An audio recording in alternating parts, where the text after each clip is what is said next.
Hey Scrappers, it's Tom from the iScrap app, and today we want to talk about stripping different types of wires and the positives and benefits of upgrading your machine.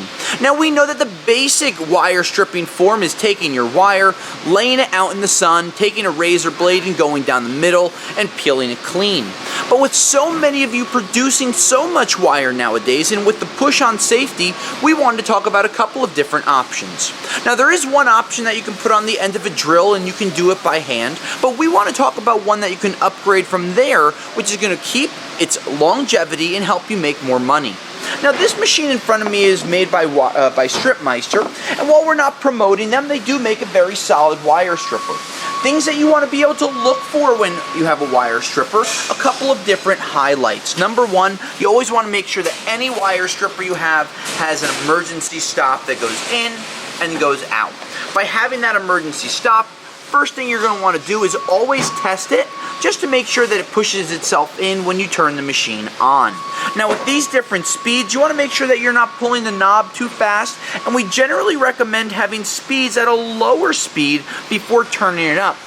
By moving the speed around, that's really talking about the cutting blade that's located inside of the wire stripper to be able to shear the plastic off. Now other things you want to look for, you want to make sure that your machines have little dust on them. Dust will be able to go inside, and things like this where you adjust the height of the cutting blade, you don't want dust to be able to get down in there. It's going to make the machine not run as smooth, so you always want to see it be able to move just like you are, which shows that it's been properly lubricated.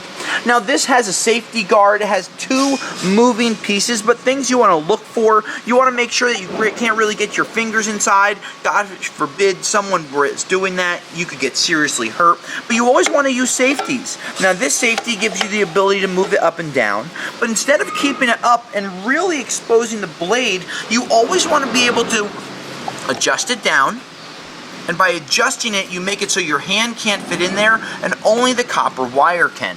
Now this machine actually has two adjusters where you can go up and down, but it makes it so you can't go lower, and with the plexiglass in front, it just provides a safer connection. Things you want to make sure that you look at: dirt, grease, and other type of debris that get in the machine, including pieces of plastic from the different wires, pieces of copper or aluminum that could have been sheared off. These are very important things.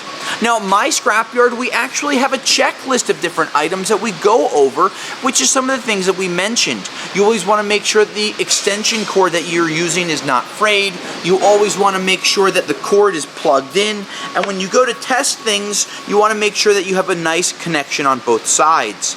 Now it's really important to make sure that you clean your wire stripper without this being plugged in, because if for some reason you put the on button, no one is getting hurt, nothing is getting spit out, and it just creates a safer working environment. We also suggest having the emergency button pushed at the end of your wire stripping usage to make sure that when you turn it on the next time, you don't have any unpleasant surprises. Now, with this, now we have it plugged in, we've gone over some of the safety, but there's one more piece of safety that we want to talk about. By going to the other side of the machine, you'll be able to see where the wire comes out. Now, many people take these safety guards off. Not something that we recommend. By taking the safety guard off, it allows someone to put their hand in here and possibly cut themselves on this wheel. Now you can see, while this machine is properly cleaned, having a little bit of grease in there makes it so it moves around a little easier and makes it the safe working environment. Now by having the safety down, when the wire starts to come out, it'll slowly push itself up, and when it comes out, you're going to be in a much better position. Now when you have your wire strippers, there's a few different places that we recommend storing it and also using it. We don't like having them loose. By having it loose, it makes it a little unsafe.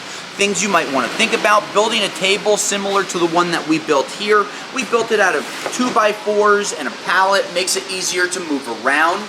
Another good option that you can do, you can take the wire stripper, use the bolts, and even make holes inside of your tailgate if you're on the road.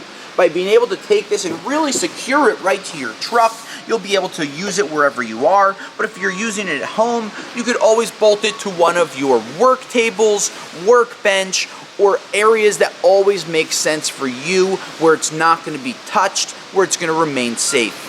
Now that we know this machine is working, we always recommend using leather palmed gloves, because when you go to touch the stripped wire, you're always going to have the option of having that copper getting cut and sliced, creating a really sharp point. Many of you know it'll go right through many gloves, so by having 1 or 2 layers on, it's going to make it a little safer. So right off the bat, we're going to go and we're going to turn this machine on, and from there you see the button went from red to lit up a little more orange, and you can slowly start to see inside the machine is starting to move. Now by adjusting the speed of the machine, you'll start to see those gears underneath speeding up or slowing down. We generally recommend starting right in the middle so you can see how things are able to get pushed through and how they get fed. Now it's really important, always once you turn the machine on, to check that safety. Now that you see that it works, it makes it much easier for you to be able to go on with your working day so you can strip your cable in a really clean and efficient way. Now we're going to take it, we're going to make sure the safety is now off, it's ready to work, and off to the races we go. Now that the machine is up and running, we know that the safeties are working.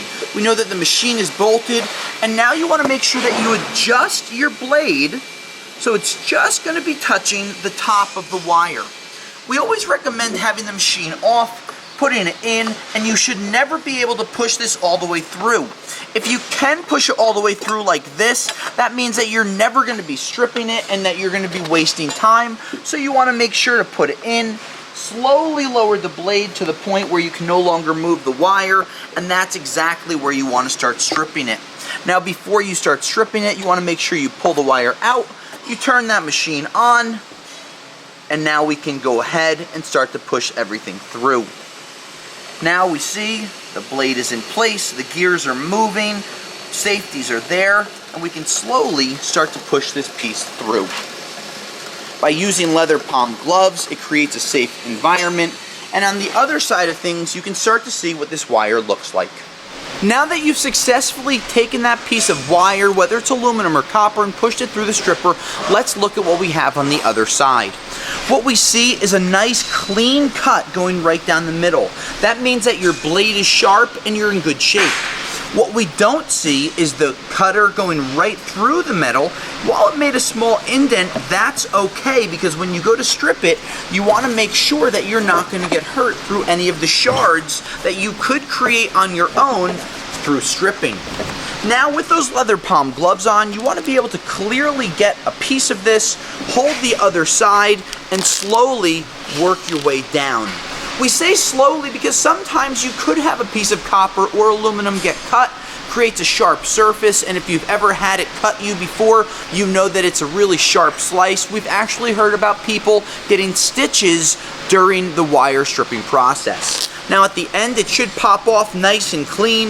You have a piece of garbage here. You have a clean piece of aluminum wire. We always recommend having the aluminum wire in no more than 4-foot lengths. Now think about it. When you have something that's longer, than a 4-foot length, it's really hard for you to be able to maneuver it safely. It could get caught.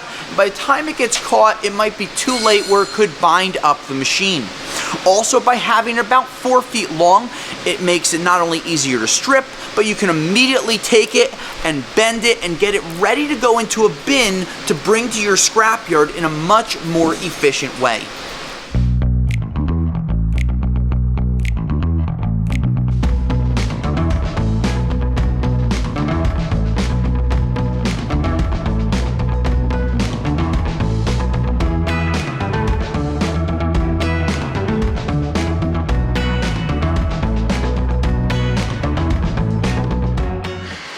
Now, many people are going to be stripping Romex wire, and there's a couple of things that you want to look for. Number one, you want to see if there's a specific slot on the wire stripper like we have here. You can see this oval shape, almost like a tic-tac, and that's meant to be able to house the Romex, which has a similar design. So by putting it through on an angle, you'll be able to have it cut in half.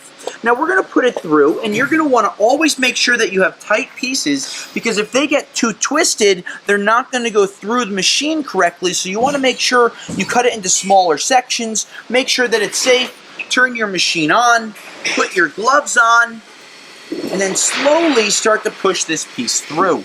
Now when you start to push it through, you're going to be able to see how it slices, and you should easily be able to pull the plastic away, pull the cloth away, and what you're going to be left with is 3 different pieces of wire.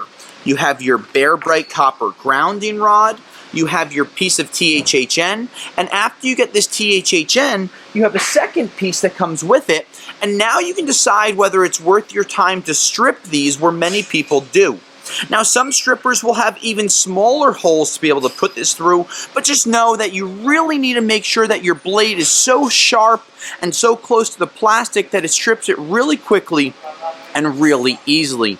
Now scrappers, we know that you love selling copper bare bright, and we want to hear your stories on your experiences stripping different wire. Whether you're working safe, looking for a new type of a wire stripper, or recommendations for one, let us know so we can highlight some of these other products. If you have any questions, let us know. You can see the links below so you can get links to some different products along with safety devices as well.